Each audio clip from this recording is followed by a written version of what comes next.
The rhythmic beeping of machines echoed softly through the ICU at St. Luke's Medical Center in Charleston, South Carolina. It was the kind of sterile, humming quiet that doctors got used to over time, except for Dr. Noah Bennett. He never quite did. Standing at the edge of room 306, Noah looked down at the still figure of the woman who had been in a coma for nearly 6 months. Her name was Claire Whitmore, a 34-year-old tech entrepreneur who'd once graced magazine covers and conference stages. Now she lay unresponsive, tethered to machines that kept her alive, but barely. Claire's long chestnut hair spilled over the white pillow like ink. Her skin was pale, almost translucent under the fluorescent lights. Noah had been assigned to her case a month ago, and each day he'd stopped at her bedside, reading her chart, checking her vitals, and, when no one was around, just talking to her. Not because he had to, but because he felt like she deserved someone in her corner. Today, something felt off. Noah's brow furrowed as he reviewed her chart again. Her oxygen levels had been fluctuating, not dangerously, but enough to raise concern. He stepped closer, noticing the chest bandages wrapped too tightly around her torso. They were stiff, discolored, his jaw clenched. "This isn't right," he muttered. He reached for his gloves just as the door creaked open behind him. "Noah," came a sharp voice. It was Marjorie Keller, the senior nurse on duty, a stickler for hospital protocols. "You know you're not authorized to change those dressings without clearance. There's a procedure."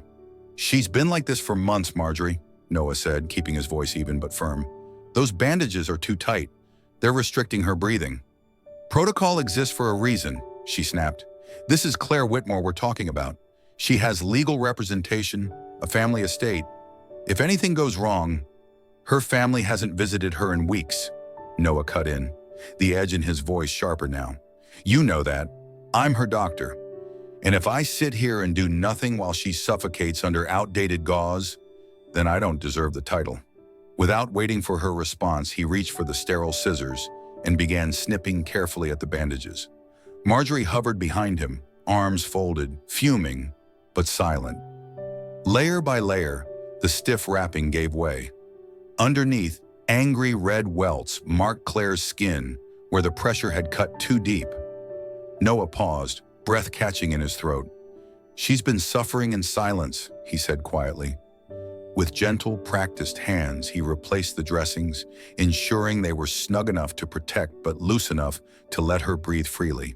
For a moment, his fingers brushed her side, warm skin against cool gloves, and a strange shiver ran down his spine.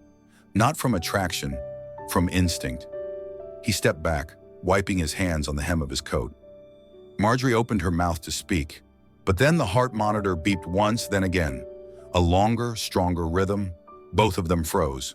The numbers began to rise. 70 beats per minute. 75. Noah leaned in. "Claire?" he whispered, more out of hope than reason. And then, her chest hitched. Barely, but unmistakably. Marjorie gasped, her clipboard sliding from her hands and clattering to the floor. Noah's pulse thundered in his ears. 6 months of stillness shattered in a heartbeat. "She felt that," he whispered. "She felt that." Noah stayed by her side long after the monitor returned to its regular pace. Marjorie said nothing more and quietly exited the room. The machines hummed again. The silence returned, but it was no longer sterile, it was electric. Something had changed. He didn't have all the answers. Not yet. But one thing was crystal clear. Claire Whitmore had just taken her first step back into the world, and it began the moment someone truly saw her. Noah looked down at her hand resting still by her side. "I'm not going anywhere," he whispered, and he meant it. The next morning, the ICU felt different. The filtered morning light spilled through the high windows of St. Luke's Medical Center, casting gentle rays over Claire Whitmore's bed.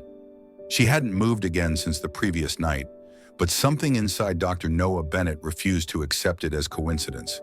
That sudden spike in her vitals, the hitch in her chest, that wasn't random. It had been real, and it haunted him. Noah sat slouched in the corner of the room, a worn tablet balanced on his knee. His eyes were bloodshot, dark crescents carving into his face from too many sleepless nights. He hadn't left the hospital, not after what he saw, not after what he felt. He scrolled through her medical records again. 6 months of data, all saying the same thing. No major trauma, no internal bleeding, no significant head injury. Her scans were clean, her lab stable. So why had she never woken up? One neurologist note from 3 months ago echoed louder than the others. Persistent vegetative state. Cause unclear. Unclear isn't good enough, Noah muttered. He stood and began pacing the room, his sneakers squeaking softly against the polished tile. Claire lay silent, her dark hair a soft wave against the crisp sheets. The oxygen mask over her nose puffed gently, rhythmically. She looked peaceful. Too peaceful. She wasn't just some rich woman who'd taken a bad turn on the highway. Claire Whitmore had built one of the most influential cybersecurity firms in the country. She'd spoken at TED, advised Congress, and battled online crime syndicates. She had made enemies, in business and potentially in her own family. The thought hit him like a sudden chill. What if this wasn't a medical coma at all? What if someone wanted her like this? The idea settled deep into his chest like lead. He stepped out of the room, heading down the dimly lit corridor to the supply room. The late-night quiet made the hospital feel like a cathedral, empty, echoing, reverent. He unlocked the door and clicked the light on. Rows of shelves lined with vials and boxes gleamed under the harsh, fluorescent glow. He wasn't even sure what he was looking for. Something, anything.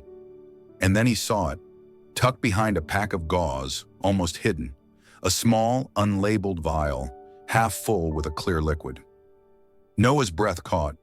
Every medication in this building had a code, a label, a tracking number. This had none. He pocketed the vial and quietly shut the door, his heart pounding like a war drum.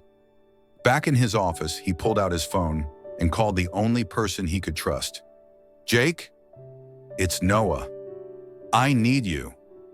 Jake Monroe, a lab tech he'd gone to med school with, groaned on the other end of the line. Dude, it's 2:15 in the morning. I wouldn't call unless it mattered, Noah whispered. I need you to test something. Off the books. There was a pause, then a sigh. Fine. Meet me at Roxy's Coffee in 30. 2 days later, Jake slid into a booth at the back of the same cafe, a to-go cup in one hand and a folder in the other. Noah had barely touched his coffee. Jake looked grim. It's a low-dose anesthetic, he said quietly, sliding the printout across the table. The kind that's just strong enough to suppress brain activity, but not enough to knock someone out completely. Noah stared at the words. Sedative. Prolonged exposure may mimic coma-like symptoms? Jake leaned forward. Where the hell did you find this? In the supply room. No record. No label. Noah's voice was tight. It shouldn't have been there. Jake lowered his voice. You think someone's been drugging her? I don't think, Noah said. I know.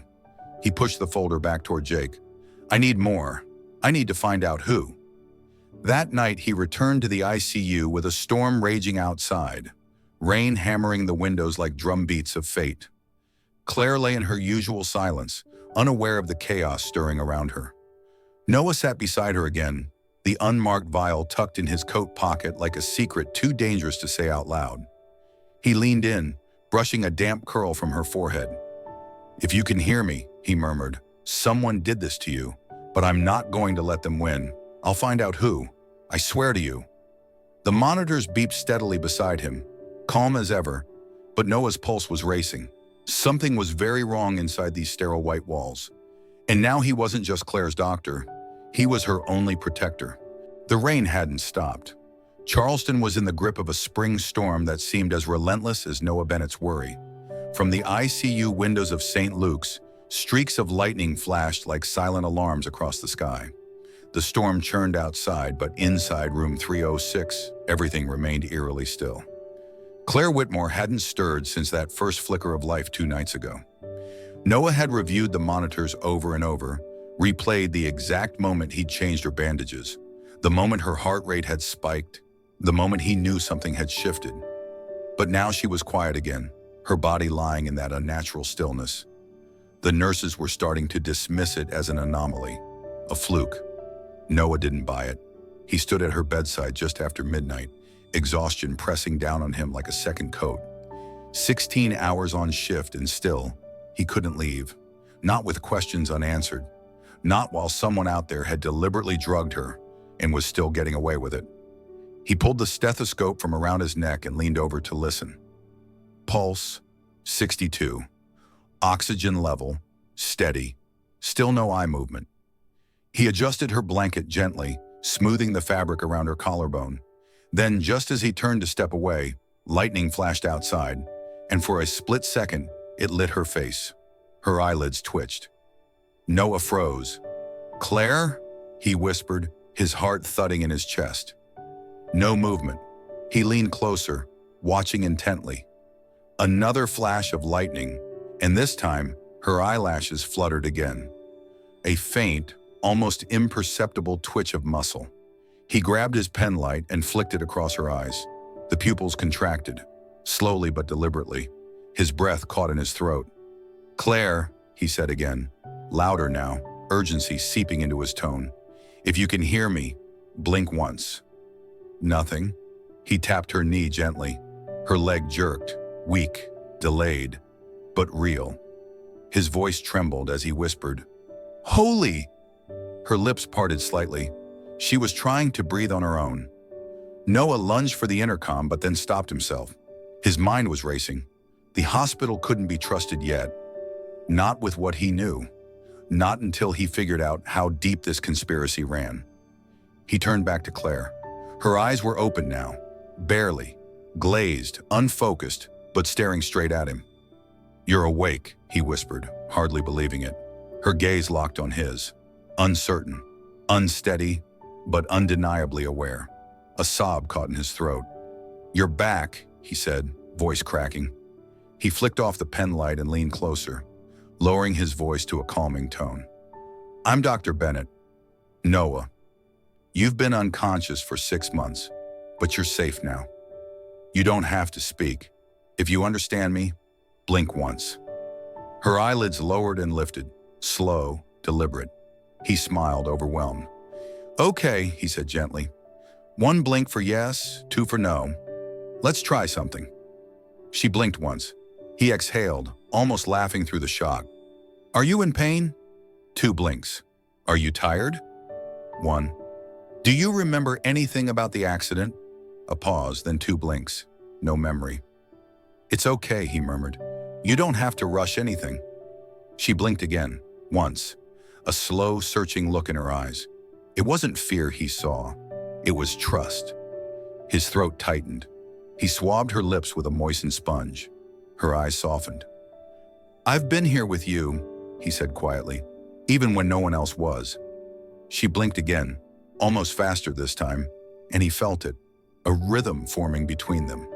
Fragile, human, alive. He spent the next hour at her side, talking, not about medical things, not about the case or the vial tucked away in his coat, but about the rain, the strange smell of hospital coffee, the way Charleston's streets flooded after storms. He shared small things, ordinary things, and to each one, Claire responded. A blink, a glance, a soft movement of her fingers when he held her hand. He taught her more signals. 2 fingers for pain, 1 for okay. Over time, they began to create their own language, an invisible lifeline between a woman climbing back from darkness and the man who had refused to give up on her. When a nurse came in to check vitals, Noah quietly waved her off and stayed. It wasn't just duty anymore. It hadn't been for a long time. Around 3 a.m., Claire's eyelids grew heavy again. Noah gently adjusted her pillows, brushing a lock of hair behind her ear. "You're tough," he whispered. "We're gonna get through this." Her hand twitched, then her fingers curled slowly around his. He froze. That simple gesture, a weak grip, barely there, stole the breath from his lungs. She was holding him back. Noah swallowed hard, pressing his other hand over hers, warm and solid and real. In that storm-lit silence, something unspoken passed between them. An understanding, a promise. She wasn't alone anymore, and neither was he. Noah Bennett moved through the administrative wing of St. Luke's like a man on a mission. The soft echo of his footsteps was drowned out by the storm of thoughts inside his head. Under his arm was a manila folder packed tight with screenshots, notes, and a printed lab report. Claire Whitmore's slow return to life had triggered something greater than recovery. It had launched a quiet war. He now had proof someone had drugged her. And it wasn't some fluke or accident. It was planned, deliberate. The deeper he dug, the more one name began to surface. Graham Whitmore, Claire's younger half-brother. Noah hadn't paid him much attention at first. The man was rarely discussed in Claire's file. But once she began blinking responses, Noah had gently worked questions into their system. Every time he asked about Graham, one blink for yes, two for no, Claire blinked twice, hard, with hesitation, and sometimes even that fragile rhythm between them faltered. Noah pulled the records again. After Claire's accident, Graham had been the one managing her company. He wasn't even on the board before the crash, yet now he had near-complete executive control. Claire's signature had mysteriously appeared on a series of legal forms, authorizing the transfer of power. Except Claire had been comatose. That's not just shady, Noah muttered. That's criminal. He had to be sure. He visited the night security office and casually struck up a conversation with Kenji, the weekend guard who had once saved his lunch from the communal fridge. It didn't take long to get what he wanted, access to old hallway camera footage, especially the back corridors by the ICU, the ones that rarely saw traffic. What Noah found made his blood run cold. There it was, grainy but clear. Graham Whitmore, 6 months ago, slipping into the ICU at 2:18 a.m., holding a small brown bag.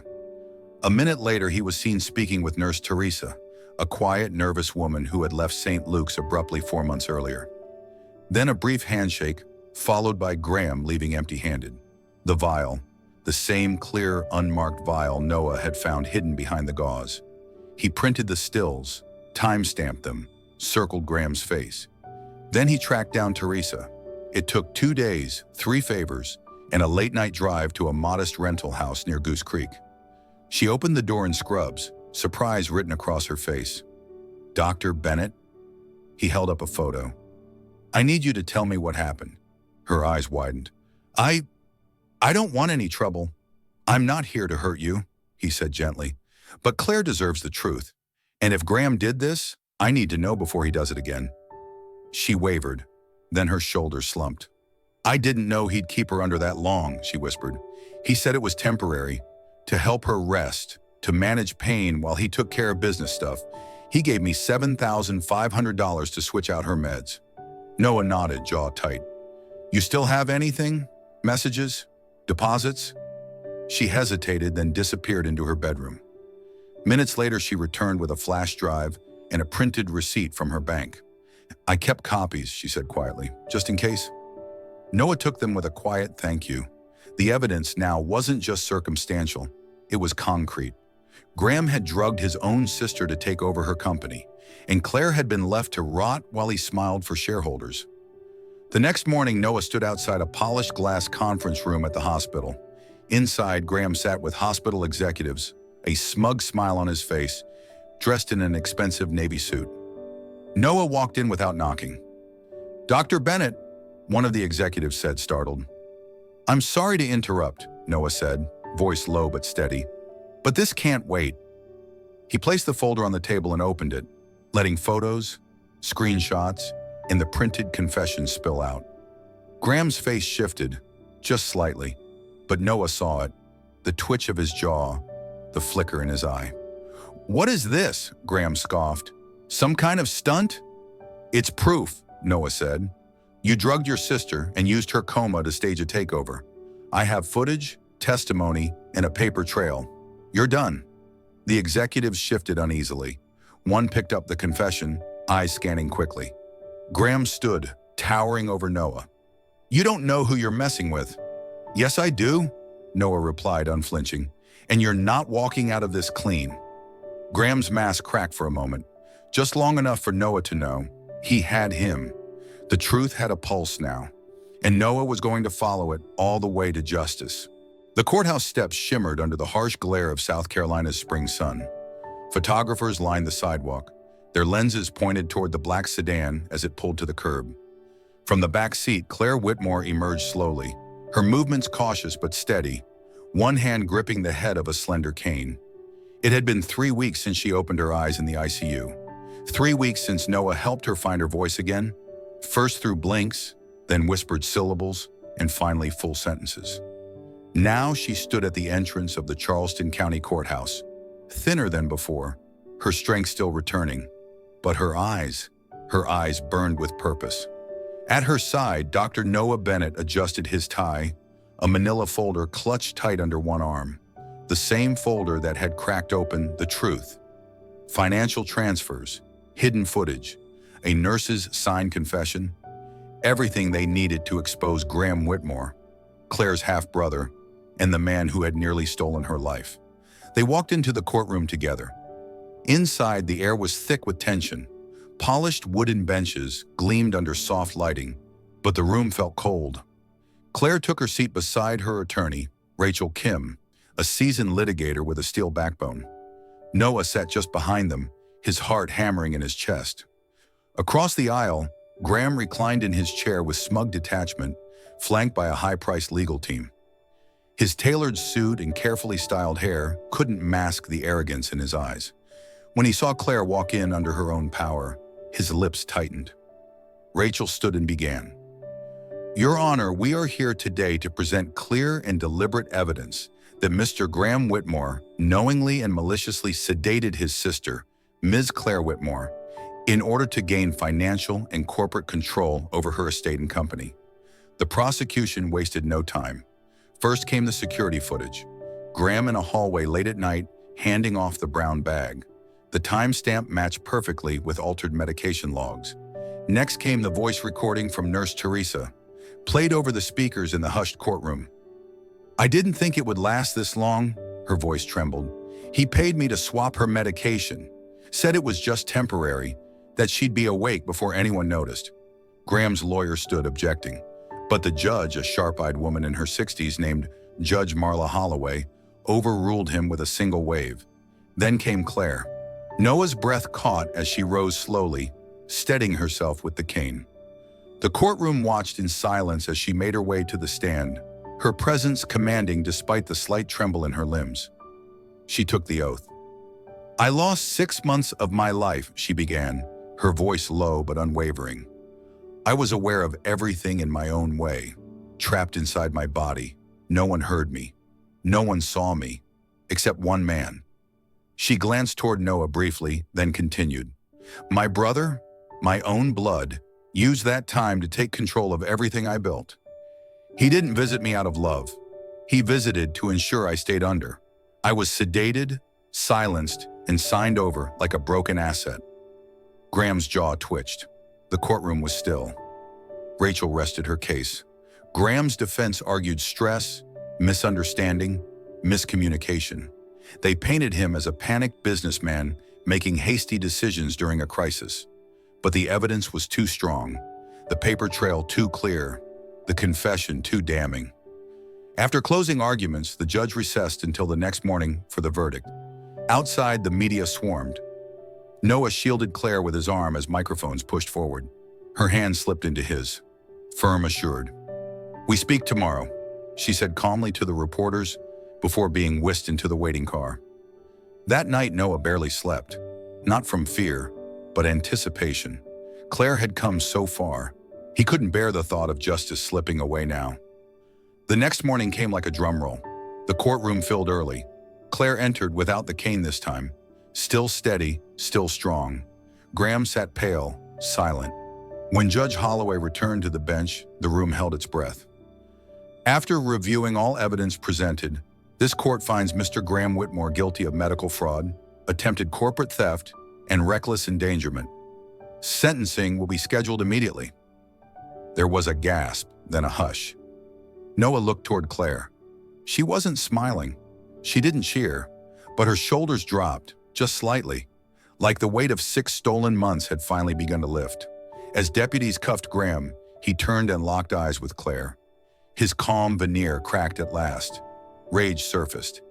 "You think this ends here?" he hissed, loud enough for only her and Noah to hear. "I'm not done." Noah stepped forward, placing himself between them. "Yeah," he said flatly, "you are." Claire didn't flinch, because she knew something he didn't. She had already won. 3 months had passed since the verdict echoed through the Charleston courthouse, and Graham Whitmore was now just another name on a prison registry. But for Claire Whitmore and Dr. Noah Bennett, the real story had only just begun. They didn't celebrate with champagne or red carpets. There were no TV specials, no magazine covers. Claire turned down every interview after her first televised statement, where she calmly told the world, "My brother drugged me, but I'm not broken, and I'm not angry, I'm focused." Instead, Claire disappeared, from the spotlight, but not from purpose. She and Noah moved into a modest brown brick home on the edge of Mount Pleasant, just across the Cooper River from downtown Charleston. The house had a small front porch, creaky steps, and a backyard shaded by an old oak tree. It wasn't fancy. It didn't need to be. They were building something more lasting. The sign went up 2 months later. Whitmore Bennett Community Clinic. No insurance? No problem. Just walk in. The building used to be an old veterinary office, but with Claire's quiet funding and Noah's vision, it became a haven. A single-story clinic with 3 exam rooms, a lab, and a small waiting area painted in calming blues and warm wood tones. The slogan printed under the logo read, "Because everyone deserves to be seen." Noah ran the medicine. Claire handled operations. She negotiated vendor deals like a shark and kept the books immaculate. She never returned to her old company. Instead, she liquidated over half her assets and funneled them into community health care, women's shelters, and job training programs. The press called it reckless. She called it freedom. The clinic opened 5 days a week, and the line was always out the door. Noah worked from sunup to sundown, treating children with fevers, seniors with neglected ailments, construction workers with torn shoulders they'd ignored for years. He wore jeans and sneakers under his white coat and knew most patients by name within weeks. Claire manned the front desk at first, answering calls, scheduling appointments, and holding toddlers on her lap while their parents were treated. Word spread fast. People didn't just come for care. They came because they felt seen. In the evenings, Noah and Claire sat on the back porch, sharing takeout and reviewing notes. Sometimes they didn't speak, just listened to the cicadas and the distant hum of the highway. Silence, once her prison, had become her peace. One night in early September, after a long clinic day, Claire sat across from Noah under a sky blooming with stars. The air smelled of fresh-cut grass and honeysuckle. "You ever miss it?" she asked softly. "The hospital?" She shook her head. "The chaos, the headlines, the noise." Noah leaned back in his chair, letting the breeze brush past. "No," he said after a moment. "I miss this, whatever this is." Claire smiled, soft, real, the kind she never used in boardrooms. "I used to think power was everything," she whispered. "Now I think it's this, having a quiet life with someone who never gave up on me." He reached across the table, lacing his fingers with hers. "You fought your way back," he said. "I just reminded you where the door was."